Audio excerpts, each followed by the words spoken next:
Nous entendons parfois la CAA, c'est seulement pour les personnes qui ne parlent pas. Ce n'est pas ce que disent les définitions de la CAA. La CAA s'adresse aux personnes qui ont des limitations temporaires ou permanentes, que ce soit en compréhension ou en expression. La CAA s'adresse aussi à l'entourage de ces personnes. Ainsi, certaines personnes qui oralisent ont recours à la CAA pour mieux comprendre leur environnement. Selon vous, quel est l'enjeu aujourd'hui majeur pour mieux soutenir la communication des personnes autistes avec le CA en France? Donc, quelques idées de conditions concrètes en termes de recherche, en termes de formation, en termes d'outils, de politique, de pratique de terrain. Vous n'êtes bien évidemment pas obligé de répondre à tous ces objectifs-là, mais est-ce que vous avez un avis et effectivement que vous pouvez partager avec nous sur les ingrédients nécessaires?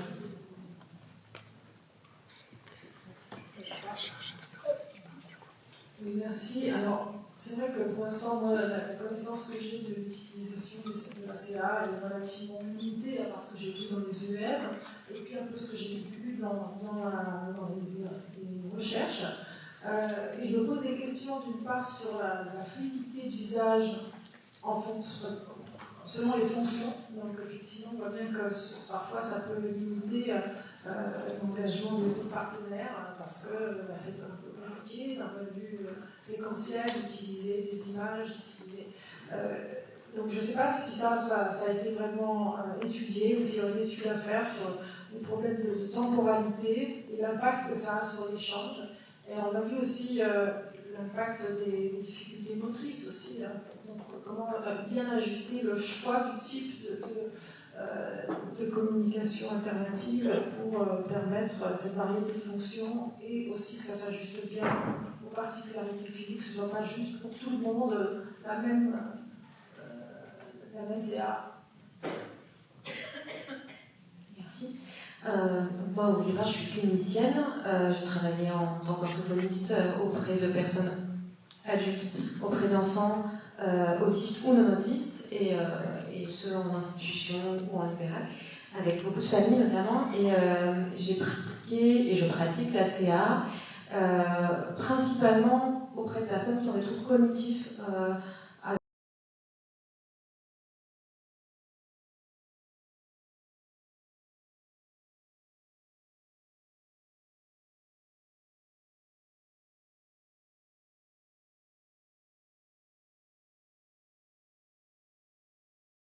On peut en faire, en plus de la physiologie, on a très très bien compris ici, et en même temps, ce domaine n'est pas bien connu, c'est-à-dire qu'on a un peigne qui est trop gros actuellement dans ce domaine de la communication. Là, on a un peigne plus fin pour moi, que ce soit dans la communication humaine en général ou dans la communication des personnes autistes. Pour moi, ça c'est un premier enjeu qui dépasse la CA. Et l'autre enjeu, c'est qu'il y a des milliers de personnes en France et dans le monde qui sont enfermées dans leur tête parce qu'on ne leur permet pas de montrer leur potentiel. Et ça, c'est absolument scandaleux. On est sur quelque chose qui est absolument indigérant et indécent. Et ça bouge, en peu de temps, ça bouge en fait. Et on est face à des montagnes, il y a des abysses de comment est-ce que nous allons pouvoir cesser cette perte de chance qui va bien au-delà de ne pas pouvoir aller à l'école, ou de ne pas pouvoir, c'est de ne pas pouvoir vivre en fait. Donc on est sur cet enjeu-là, et pour moi il y a plusieurs aspects à développer. Je ne pourrais pas aller extrêmement loin parce que sinon je vais rester avec vous toute la nuit, et je ne sais pas si vous êtes d'accord. Mais en tout cas, il y a cette idée de, à mon avis, développer la co-régulation de l'échange, et donc même modifier de manière beaucoup plus sociétale la communication qui est centrée sur l'académique, on l'a vu, ou qui peut être peut-être bien trop incomprise chez les personnes qui ont des développements atypiques, et également, comme on aura un peu plus de disponibilité puisqu'on aura accessibilisé davantage, c'est un peu le principe du triangle de la réponse à l'intervention, si vous connaissez, on a moins de boulot à faire pour les particularités si on rend la communication collective un peu plus facile par nos efforts partagés et par peut-être quelque chose qui pourrait être d'autres habitudes, et bien justement là, développer des démarches d'implémentation, c'est-à-dire de mise en place qui seraient meilleures, avec une boussole de la qualité de vie, parce que ces personnes, dans leur tête, elles ont aussi une santé mentale, aussi une vie citoyenne, une citoyenneté, et peut-être pour aller vers cette boussole, une pratique fondée sur les preuves, qui n'est pas copier-coller ce que dit la recherche, qui n'a jamais dit quoi que ce soit d'ailleurs, c'est juste créer de la connaissance, mais qui est vraiment cette alliance entre prendre d'abord les souhaits des personnes, demandons-leur ce qu'elles souhaitent, et puis effectivement tout ce qu'on sait faire entre la fameuse clinique, l'expertise, la théorie qui doit nous aider quand on n'a pas assez de données, et puis effectivement le contexte social, les habitudes culturelles, parce que en fait pour moi la CA ça marche pas aussi beaucoup en France parce qu'on n'a pas encore créé une culture qui ne se décrète pas mais qui doit se vivre en fait. Donc il y a cette idée-là. Pour moi c'est ça, et forcément ça implique de tous s'y mettre en essayant de se parler, quoi. De se parler davantage et de vivre ensemble des expériences même si elles sont difficiles en CA. Voilà. Merci beaucoup. Votre avis sur votre animation? Alors, moi de toute façon, je n'ai pas d'avis sur la France. Et en fait, pardon? Oui, déjà, j'aimerais bien partir demain. En fait, je suis plutôt du côté académique, donc je n'ai pas de recommandations sur la CA. Je pense, et ça c'est peut-être une opinion qui ne sera pas populaire avec tout le monde, peut-être que ça va vous réveiller. Je pense qu'il y a un danger, qu'il y a un danger inhérent à la façon dont on conceptualise la CA, ou en fait, dont on conceptualise justement la communication de langage, à ne plus distinguer les gens qui utilisent la CA pour communiquer avec le langage et les gens qui utilisent la CA pour communiquer, mais pas nécessairement avec du langage. Et en fait, je pense qu'il y a un danger à ne pas distinguer. Il y a maintenant beaucoup de personnes dans le monde académique, chez les personnes autistes elles-mêmes, dans les familles, de dire en fait on ne peut plus parler de verbal ou minimalement verbal ou non verbal, on doit juste parler de personnes oralisantes. Et en fait, je pense qu'il y a un danger en faisant ça, à vraiment confondre deux populations, deux personnes, enfin deux types, deux profils plutôt, qui sont fluides évidemment, avec des besoins divers et des besoins divers et des types de CA adaptés. C'est là, je pense qu'il y a le lien.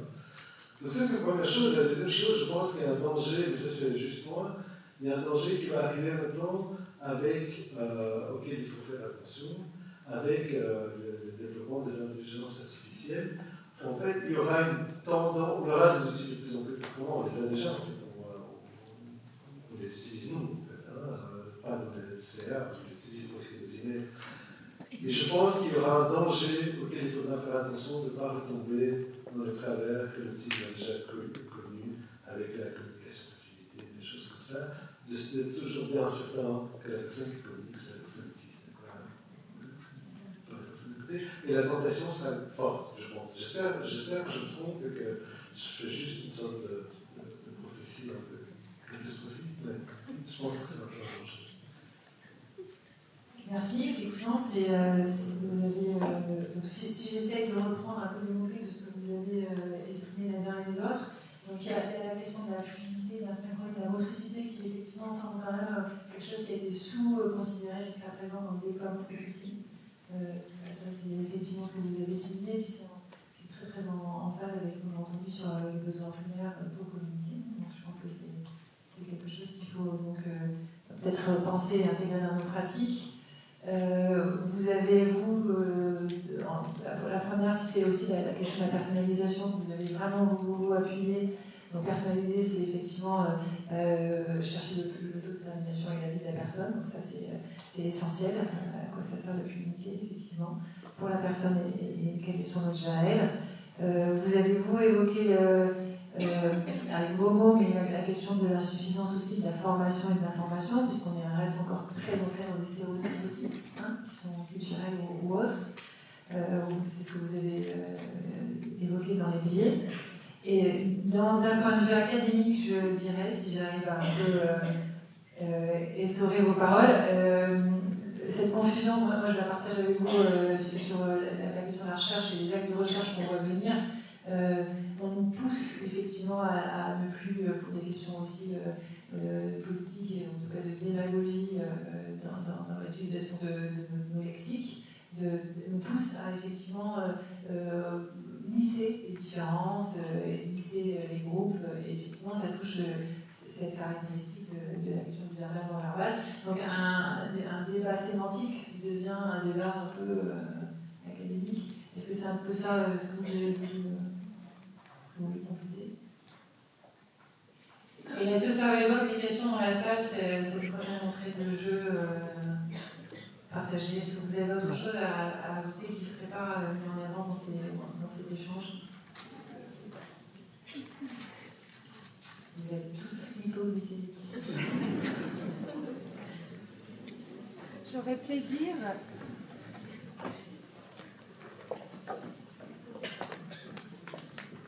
Bonjour, je suis Adam Cadeau, je suis orthophoniste.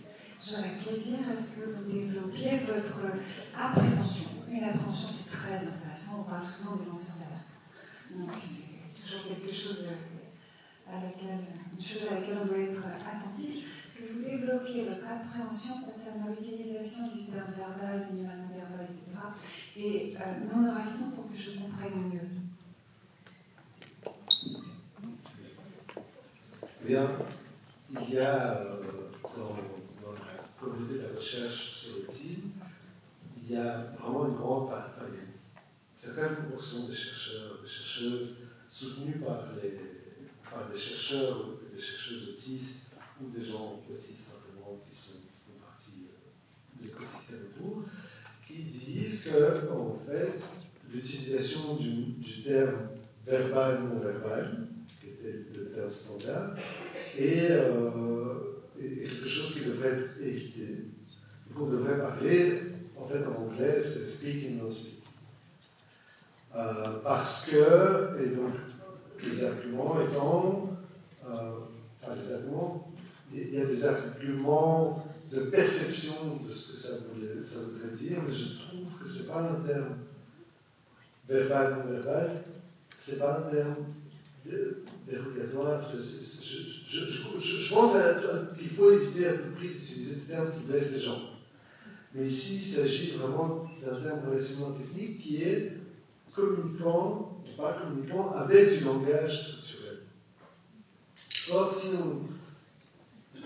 si on adopte juste la dichotomie oralisante-non-oralisante, en fait, il y a des enfants autistes qui parlent, qui sont oralisants. En fait, c'est que de l'écolalie qui n'est pas communicative. Il y a des enfants qui utilisent ou des adultes qui utilisent des CA qui ne sont pas oralisants, mais qui sont verbaux. Et donc, on peut continuer comme ça dans toutes ces combinaisons. Et donc, je pense qu'il ne faut absolument pas réduire les profils linguistiques à une dichotomie verbale et non verbale, mais il ne faut pas pour autant les éliminer et aller dans l'autre sens.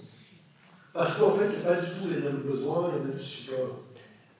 Et ce n'est pas les mêmes profils. Voilà, c'est ça, c'est pas l'appréhension, c'est quelque chose pour lequel je milite. Ça pose aussi d'autres problèmes parce que dans la recherche sur la CA qui est immense, en réalité, concernant l'autisme, en général, on recommande de façon spécifique verbale les profils verbaux, minimalement verbaux ou pas tout verbaux. Je disais juste que dans la recherche sur l'autisme, en général, on recommande dans la littérature d'utiliser les termes verbaux, minimalement verbaux et non verbaux, qui sont des termes en fait dont on connaît la signification, notamment en termes d'utilisation fonctionnelle du langage. Malheureusement, par exemple, maintenant, dans une des revues majeures dans l'autisme international qui s'appelle Autisme, en fait, il n'accepte plus qu'on utilise le terme verbal ou non verbal. Et il y a eu un éditorial là-dessus. Moi, je dirais que j'ai une autre revue, Autism and Developmental Language Impairment, où on utilise ça. Mais on est tout à fait d'accord pour utiliser. c'est vraiment, il y a vraiment une tendance, et je sais de première main, que sinon les articles ne sont pas publiés. C'est l'idée, c'est assumé, hein. C'est vraiment un choix, c'est un choix qui doit être respecté, mais je pense que c'est pas un bon choix. Moi, je pense qu'on devrait faire un glossaire de tous les termes en CA. Alors ça, c'est une bonne idée. On va réfléchir à ça au sein d'un article. Ça donnera probablement aussi la compréhension et la communication autour de ces petits. Moi, j'aimerais rajouter, alors c'était pas mon rôle aujourd'hui, mais j'aimerais rajouter autre chose en termes d'enjeux et d'ingrédients peut-être à réfléchir collectivement. Et c'est aussi ce que vous avez montré sur votre façon, votre angle d'attaque d'aller évaluer la communication auprès des enfants en IMA. D'abord la question pour regarder l'évolution, en tout cas l'efficacité d'un outil, l'utilisation d'un outil, il faut regarder comment les autres l'utilisent et le proposent. Et je trouve ça très intéressant le fait que vous ayez tout de suite intégré la question réactive de l'environnement. Et ça, je crois que ça c'est une vraie leçon qu'on doit apprendre. Et la deuxième leçon, c'est d'utiliser, en tout cas faire de la recherche en utilisant la personne comme son propre contrôle dans le temps. Et je pense aussi que pour améliorer l'utilisation des CA et améliorer aussi la personnalisation et la mobilisation, il faut qu'on ait des protocoles qui utilisent l'enfant dans le temps et qui soit son propre contrôle d'utilisation. Et je vais passer donc à la deuxième question. La deuxième question qui était, est-ce qu'on aimerait avoir votre avis sur... donc ça touche un petit peu ce que tu as abordé sur la fin de ton warning, en tout cas, c'était la question de l'IA, la question de cet essor de nouvelles technologies qu'il y a partout, et donc qui, du coup, rappelle quelque chose qui était très au départ aussi de la création de la CEA, c'est comment faire pour que ce ne soit pas qu'un outil technique, justement, et bien s'assurer que c'est la communication et pas juste un outil technique, et surtout la communication pour créer du lien social, pareil, pas communiquer pour avoir un lieu de communication au final, mais pour créer quelque chose entre les gens. On va faire le reste. En fait, je pense que c'est une question qui se pose en général, pas seulement sur les CA. Et en fait, je pense qu'il faut que les communautés scientifiques et sur le terrain se dépêchent de, et je parle pour moi, se dépêchent de maîtriser exactement comment la façon dont fonctionnent les outils qui arrivent sur le marché. En fait, je pense qu'on ne peut pas comprendre, et de nouveau je dis ça pour moi, mais je pense qu'on ne peut pas comprendre la façon dont vont fonctionner et ça arrive, les programmes qui vont guider les productions de l'usager, de l'usagère, si on ne comprend pas la façon dont fonctionne techniquement, il fonctionne un peu sur la probabilité de la production. Quant à la façon dont ça peut être utilisé pour la communication, là je pense qu'en fait, c'est de l'éducation des personnes autistes qui communiquent avec les autistes. Je ne pense pas que l'arrivée des IA change quoi que ce soit. Je trouve qu'on n'est pas au sommet de toute façon. Donc voilà. Merci. Moi, j'ai beaucoup aimé la façon dont on a présenté le langage aujourd'hui, la communication aujourd'hui, notamment le fait que la communication, c'est sur la même longueur d'onde, même si on n'est pas d'accord, quand on parlait de ce que c'est que réagir en étant impliqué. L'engagement dans l'échange d'études, comme en était votre terme dans la recherche, mais c'est exactement ça. C'est-à-dire que finalement, c'est la fonction de communication et la compréhension du langage qui doit guider la démarche avant l'outil.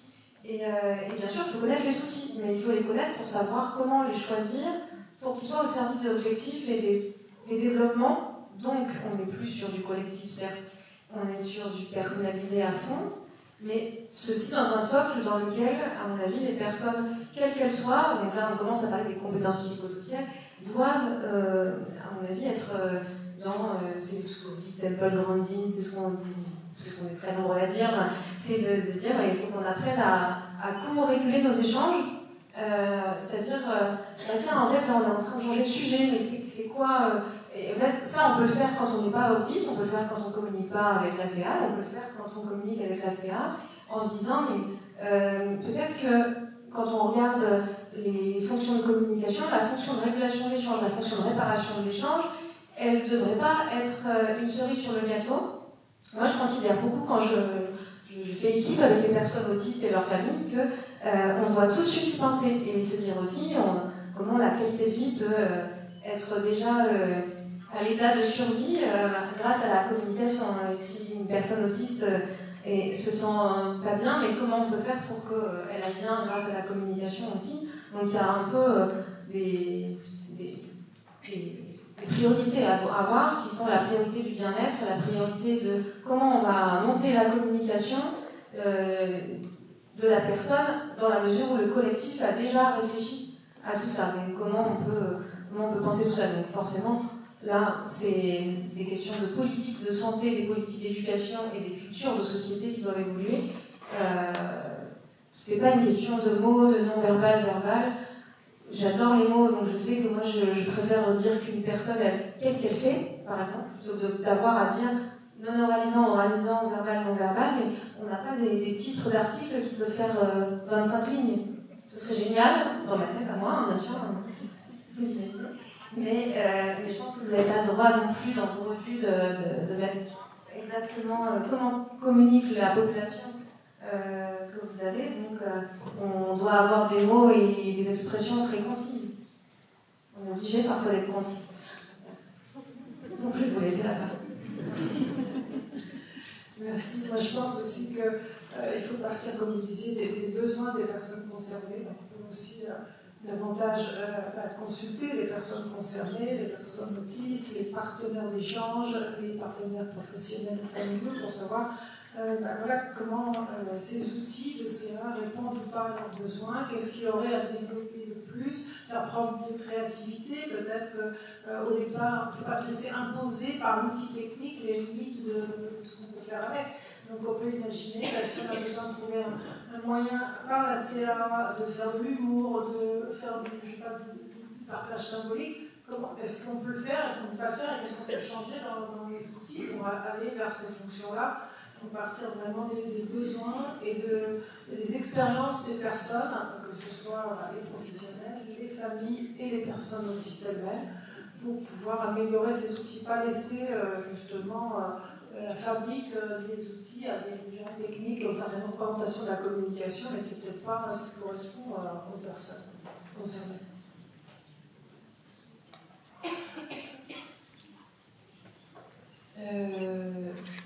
Merci beaucoup. Donc vous êtes assez consensuel sur le fait de booster la recherche collaborative et participative en France, en fait, si je suis ici, ça tombe bien, c'est une mission dans la vie.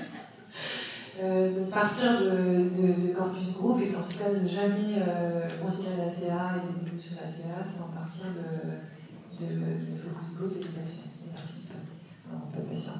Et alors moi je suis tout à fait d'accord quand même pour remettre en avant ce que tu as dit, Michael, sur la question de ne pas se sentir non plus dépassé par la technique. Et de contrôler la question algorithmique, parce qu'on a les mêmes préoccupations. Moi, je suis psychiatre sur la question des réseaux sociaux et des adolescents, et je pense que c'est finalement quelque chose qui les rejoint beaucoup ce qu'on échange aujourd'hui. Maîtriser la technique, en fait, c'est pas un luxe, parce que sinon, on ne comprend pas du tout l'algorithme. Et dans la communication, c'est la prédiction, comme on a vu l'importance de la prédiction. La prédiction sans l'individu et sans le contexte, c'est rien. Je suis très heureuse que tu aies mis ça en avant, parce que ça fait partie. En tout cas, moi, des choses qui m'inquiètent presque plus, finalement, parce que je me sens très, très incompétente, moi, dans les évolutions rapides qui peuvent venir sur la CA. Qu'est-ce que ça vous évoque à vous? Est-ce qu'il y a d'autres commentaires dans la salle?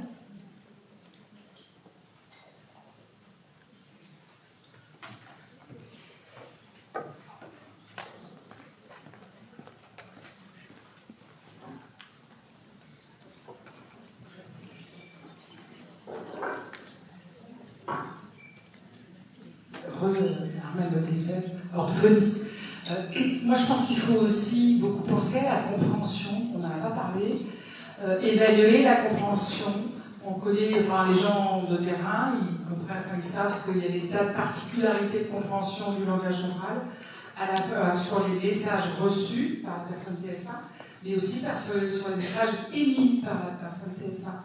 Et je pense que cette dimension-là, il faut vraiment l'avoir en tête. Il faut essayer de l'évaluer du mieux qu'on peut avant de se lancer dans un outil, je pense que l'outil qui utilise l'IA, qui peuvent, à mon avis, très vite faire dire aux gens des choses qui ne sont pas leurs propos originaux. Voilà. Je pense que c'est vraiment bien adapté, c'est passé par qu'est-ce que cette personne qui a de l'autisme comprend, de ce que je lui dis, de ce qu'elle dit, et à partir de là, il me semble qu'on peut adapter dans tous les domaines finalement d'un accompagnement. Et je trouve qu'avec les outils qui vont se développer avec de l'IA, voilà, je crois qu'il y a des gros risques à faire dire aux gens des trucs qui ne sont pas du tout ce qu'ils voudraient dire. Voilà, c'est juste une... Je ne sais pas ce que vous en pensez. Oui, dans la mesure où l'IA elle fonctionne avec ce dont on la nourrit. Si on n'a pas nourri beaucoup le discours, les formes de communication qui viennent des personnes de la TSA, ben, ça ne correspondra pas à leur façon d'interpréter les messages et de communiquer. En fait, oui, j'ai oublié, mais quand on est orthophoniste, la première chose qu'on fait, c'est... Si on est sur une évaluation, c'est-à-dire un état des lieux, c'est la compréhension, en fait. C'est pour ça que je parlais d'être sur la même longueur d'onde, c'est comprendre et se faire comprendre, et surtout se dire qu'on parle de la même chose et qu'on a le même objet d'échange, même si on n'est pas d'accord. Et c'est pour ça que je disais, la corrélation de l'échange, c'est se dire que, quel que soit le mode la modalité, ben, on va se dire j'ai dit ça, t'as dit ça, on reformule tout le temps. En fait. C'est pour ça qu'il faut connaître les outils, parce que parfois, si on n'a pas assez la parole, ben, on passe autrement. Mais ce qui compte avant tout, c'est pourquoi et qu'est-ce qu'on peut se dire de ce qu'on a dit en fait. Et c'est pour ça que parfois c'est long et que je me demandais tout à l'heure à M. Joncourt, comment était la réciprocité sociale dans les échanges à l'université, en fait, notamment quand on est en situation de communiquer avec un outil. Voilà, je creuse sur cette question de réciprocité, en fait. C'est ça qui est l'objet. Moi, c'est pas que je me fiche des outils, mais c'est au service de l'échange.